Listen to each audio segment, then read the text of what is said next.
தாவேக்கவில் பனிப்போர் உழைத்தது நாங்க, பவர் அவங்களுக்கா? மாவட்ட செயலாளர்கள் வெர்சஸ் எம்எல்ஏக்கள். தமிழக அரசியல் வரலாற்றில் பல தசாப்த கால திராவிட அரசியல் இருதுருவ போட்டியை உடைத்தெறிந்து கோட்டையை கைப்பற்றி புதிய சாதனை படைத்தது சி. ஜோசப் விஜயின் தமிழக வெற்றிக் கழகம். அக்கட்சி ஆட்சி பொறுப்பேற்று சில வாரங்களே ஆகியுள்ள நிலையில் அதற்குள் கட்சியின் உட்கட்டமைப்பில் ஒரு பெரும் புயல் வீசத் தொடங்கியிருக்கிறது.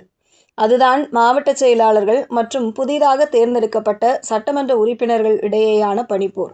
தேர்தல் முடிந்து புதிய அரசு அமைந்து மக்கள் நலத்திட்ட பணிகள் முடுக்கிவிடப்பட்டுள்ள நிலையில் அடிமட்ட தொண்டர்கள் முதல் மாவட்ட பொறுப்பாளர்கள் வரை எழுந்திருக்கும் இந்த அதிருப்தி தற்போது சென்னை பனையூர் தலைமையகம் வரை பலமாக எதிரொலிக்க தொடங்கியுள்ளது.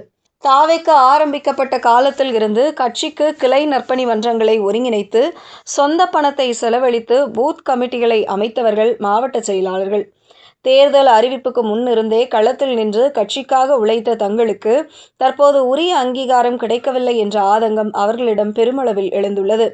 தேர்தல் நேரத்தில் மாற்றுக் கட்சிகளில் இருந்து வந்த சீனியர்களுக்கும் புதிதாக சீட் கொடுக்கப்பட்டு வென்ற சட்டமன்ற உறுப்பினர்களுக்கும் தற்போது கட்சியின் முக்கிய முடிவுகளிலும் அரசு நிர்வாகத்திலும் அதீத முக்கியத்துவம் தரப்படுவதாக மாவட்ட செயலாளர்கள் தரப்பில் குமுறல் வெடித்துள்ளது.